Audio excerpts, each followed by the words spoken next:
Hi, my name is Megan, and my main job here is to do this in less than 5 minutes because the Bo Civic group runs on time.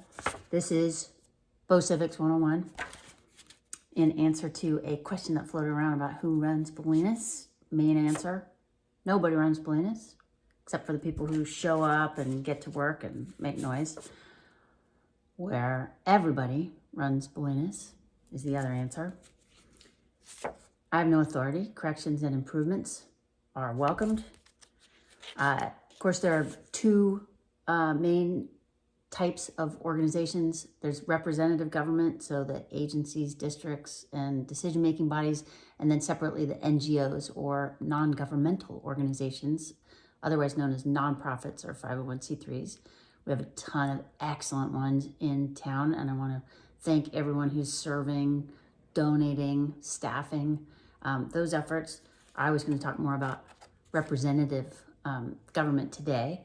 Of course, representative government is supported by taxes, district fees, water bills, other forms of funding, where the nonprofits are more donations and grants.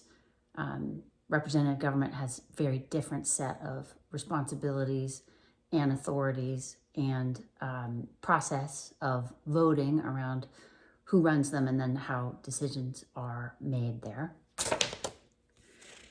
The common assumption might be, does the county run Bolinas? There's some yes and no there.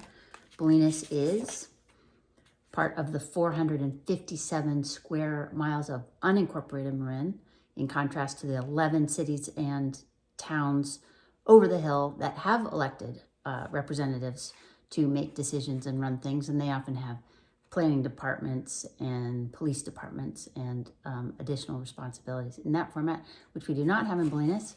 One thing I do enjoy about the definition of unincorporated communities are that they exist by tradition. So that's Bolinas currently and future. So the question, who runs Bo, could be answered in part by the 28 people that we as Bolinas voters have helped elect to represent us. So they go to the meetings. They understand everything there is to understand about running schools or water and wastewater utilities or fire. And a quick rundown cheat sheet of that would be, we've got the BPUD board, the school board, the fire board, the Mesa Park board in town. Those are all 5 members running in 4-year terms. And then on the right side, we have 1 county supervisor, a state representative, assemblyman in the California Assembly, 1 state senator, 1 governor, a U.S. representative in the House of Representatives, a pair of senators in the U.S. Senate for the whole dang state, and a U.S. president. Of course, there are other elected cabinet positions around the state, but I did not get into that. So now, looking at who our elected federal representatives are, we have in District 2 our U.S. representative in the House, Jared Huffman. We have U.S. Senators Alex Padilla and currently LaFonsa Butler through January, where ideally Adam Schiff will be seated as our second senator. And then we have our U.S. President, Joe Biden, who are our state and local elected officials. Well, we start with our single county supervisor, 1 of 5, Dennis Verdoni, our California Assembly member, Damon Connolly, our California Senator, Mike McGuire, and our Governor, Gavin Newsom. Throughout, you'll see my thank you for serving notes on these.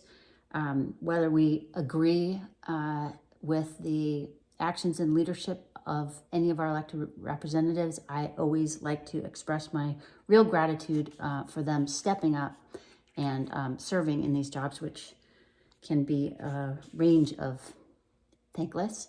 And then locally, I wanted to thank our Mesa Park Board for stepping up and serving. I wanted to thank our fire board for stepping up and serving on our behalf. I wanted to express real gratitude to our school board for stepping up and serving on our behalf, and our Bolinas Community Public Utilities District Board for stepping up and serving on our behalf. Then I wanted to have a word with Bolinas if we were going to tackle any of the big old monster issues ahead of us. There were 3 things I wanted to mention us maybe not doing. Don't run up the ladder of inference. So this is a quote of my husband, Leo Kostelnik, who's the superintendent at our Bolinas school now. The ladder of inference is when you hear someone say something or make a decision, or you see an idea floating around, and we go galloping up the ladder of inference with our hair on fire, assuming perhaps the worst around that decision or that statement or that individual, instead of taking a breath, finding out more, presuming best intent, and then engaging to ideally improve, understand, help something move forward, or block it if it is stupid.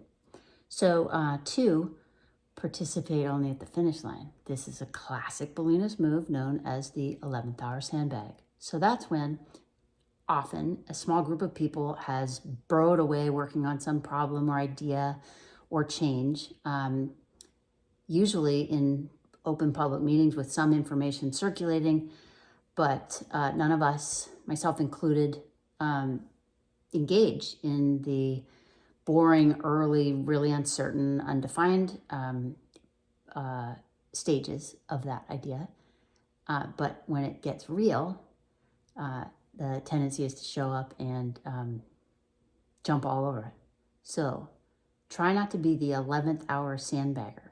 Either stay lightly informed along the way, or dive in and participate, or come in sort of constructively toward the end and do your best, assume best intent again. And then 3, be Lucy.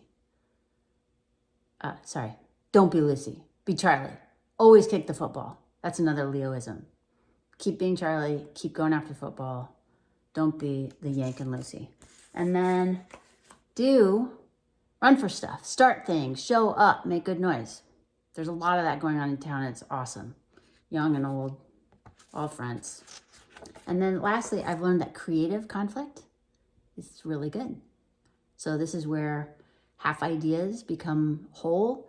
This is where you want to show up with better ideas or expanded ideas or more work and improvement and change to what has started. And then just do it with civility and, again, an assumption of best intent. All right, that's it.